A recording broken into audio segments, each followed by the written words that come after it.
गर्भवती होने के साथ ही आती है अपना ख्याल रखने की जिम्मेदारी। हमारी गायनेकोलॉजी एक्सपर्ट डॉक्टर उमा रानी बताएंगे गर्भावस्था से संबंधित कुछ चीजें जिनमें सावधानी बरतना महत्वपूर्ण है।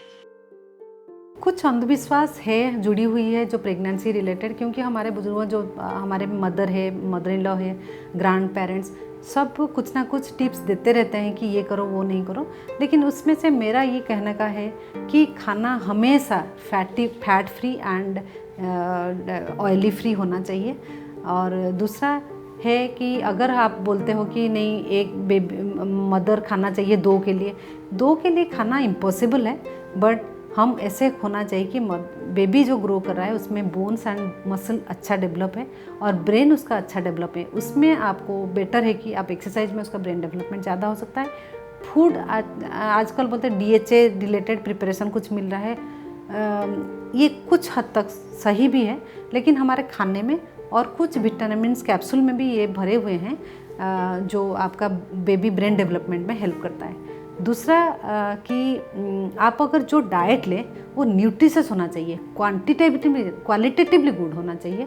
जो आप भी ले रहे हो, जैसे सलाड्स ले रहे हो, फ्रूट्स ले रहे हो, उसके अंदर आप कुछ नूडल्स खा लिए और ऐसे फास्ट फूड खा लिए, उसमें हमको लगता है कि अगर आप 3-4 दिन का खाना एक ही ऐसे इनडिसिप्लिन फूड में चला जाता है, कैंसलेशन हो जाता है। दूसरा है कि वेट गेन होना चाहिए, but it is not mandatory that the mother will gain weight, क्योंकि आप अगर एक्टिव रहते हो, खाना कम खाते हो, क्वालिटेटिवली बेटर खाते हो, you will definitely gain less and less weight.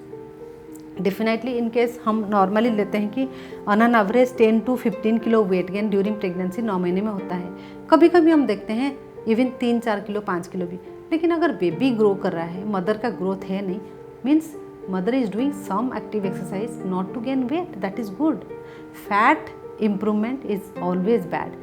तो नेचुरली हम बोलते हैं कि अगर हमारे एल्डर्स बोलते हैं कि आप फैट ज़्यादा लो, प्रेगनेंसी नॉर्मल डिलीवरी हो जाएगी, ऐसे कोई भी चीज़ विश्वसनीय नहीं है। कभी भी आपको खाना अच्छा खाना चाहिए। घी अगर आप खाते हो उस टाइम में आपको रियलाइज़ नहीं कर पाएंगे, अल्टीमेटली 3-4-5 साल के बाद वही फैट जाके आपका लिवर में जम जाएगा, जिसको हम बोलते हैं फैटी लिवर। एंड उसको डाइजेस्ट करना इतना मुश्किल है, इवन 10 साल 20 साल बीत जाएगा, उसको आपको क्योर करना मुश्किल है, कोई डॉक्टर के लिए भी डिफ़िकल्ट है। तो ऐसे फूड खाए जो बेबी को डायरेक्ट जाए और खुद भी हेल्दी और एक्टिव एंड एनर्जेटिक फील करे, वही फूड खाए। तीसरा कि आप देखो, कुछ बोलते हैं कि आप स्टेयरकेस चढ़ना उतरना मना नहीं है। ऑफकोर्स स्टेयरकेस चढ़ना उतरना एक किस्म की एक्सरसाइज ज़रूर है, लेकिन it is not taken as a very healthy exercise, क्योंकि कुछ लोगों को होता है बैक केक और नी प्रॉब्लम भी होती है स्टेयरकेस चढ़ने उतरने में। अभी देखिए कि मेट्रोपॉलिटन एरिया जो, उसमें majority of the people are staying up stair, तो उन लोगों को तो चढ़ना उतरना होगा ही। लेकिन हम मानते हैं कि आप ऐसे प्लान करो कि आप मिनिमम चढ़े उतरे, आप मना तो नहीं है, मिनिमम चढ़े उतरे, और जब भी आप स्टेयरकेस चढ़ते उतरते आप अपना केयर रखिए ताकि पैर ना फिसले, आप फास्ट वॉक ना करें, तो केयरफुली आप चढ़े उतरे ताकि आपको बोन में कोई प्रॉब्लम ना हो। और हमेशा लाई डाउन कंडीशन में आप जो बोलते हैं कि स्ट्रेट ना सो, अगर बेबी हेल्दी है कुछ कंडीशन मदर का भी वो टॉलरेट कर जाएगा।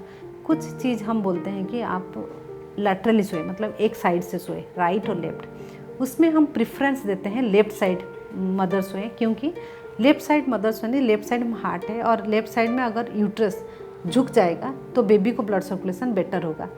लेकिन इन हेल्दी बेबी हमको कोई पर्टिकुलर लाई डाउन कंडीशन हमको कोई स्पेसिफिक मेंशन नहीं किया जाता।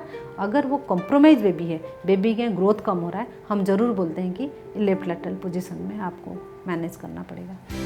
गर्भावस्था के बारे में अधिक जानकारी के लिए लॉग ऑन करें onlyMyHealth.com।